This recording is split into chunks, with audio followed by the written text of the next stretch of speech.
Good morning mga tropa! Ngayon ay tayo ay nasa The Low Cortisol Podcast. And we're here today para pag-usapan ang resurgence ng anxiety sa social media. For this segment, we will be talking about a sensitive issue, anxiety.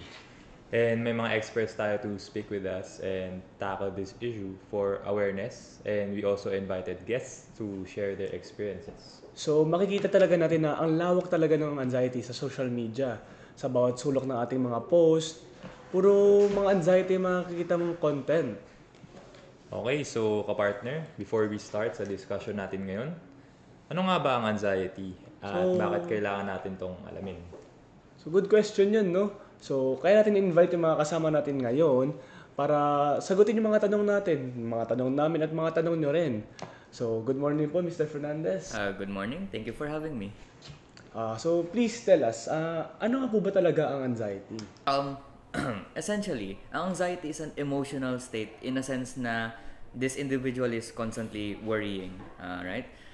It could get to the point na magiging unstable and nag-interfere na sila sa daily life nila. Mabigat palang topic to. At bakit pala naaapektuhan nito ang karamihan ngayon, especially the teen to young adults, no? Well, actually, hindi lang ang kabataan ang naapektuhan, but ang lahat ay nakaka-experience ito. And since lahat tayo ay nasa online world na ngayon, mas madaling magkalat ang influence nito at na-amplify pa yung effects nito sa ating mga netizen.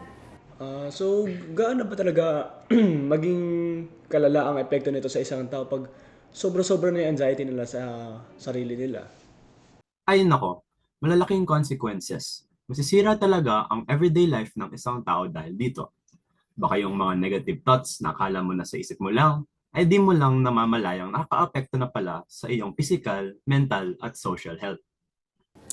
Yup, maaari itong palakasin pa ng social media dahil din sa mga kadalasang nangyayari online tulad ng cyberbullying, FOMO, social comparison, at marami pang ibang effects. Kaya buti na lang dahil din sa mga tinatawag nating social spaces, yung ibang nahuhulog na at walang matakbuhan, nakakahanap sila ng second home online. Mga communities na nagsusuporta at nagsishare ng experiences nila sa isa't isa para malaman nilang hindi sila nag-iisa. Honestly, it feels like you're constantly auditioning for your own life. Whenever I post and it doesn't even get attraction, my entire self-worth feels like it goes down and I feel really behind life sometimes. Thank you for bringing that topic. Pero I recovered and honestly, nag-set lang talaga ako ng mga hard boundaries. I stopped mindless scrolling, nag-curate ako ng feed ko, at mas nag-focus ako sa mga tao off-screen. Yung mga small, consistent changes na yun, yung less screen time, a bit mindfulness, it really saved my peace of mind. Basta, a reminder, 1,000-mile journey starts with one step. Yes, tama yung mga ginagawa mo. Wow, ang galing ng journey mo. Teach me more. Mamaya, let's talk after the segment. So, thank you for sharing your experiences po, no? So, now, let's move on.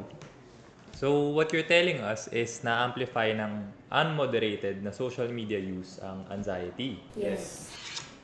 So, napakalala pa talaga, pala talaga ng effects nito, no? So, kaya kailangan natin i-practice talaga yung moderation and yung pagkausap sa mga peers and para makabalik tayo sa reality.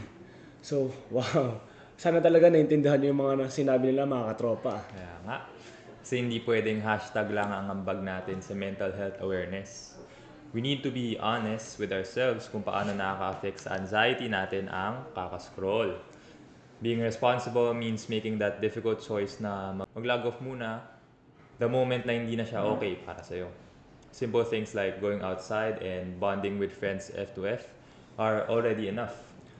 So, well, that ends our session for now mga katropa. And thank you po sir, thank you ma'am, Thank you. sir, thank you po sa sharing experiences nyo and yung mga alam niyo po, pag-share din sa mga viewers po natin. So, mga katropa, that is it for today.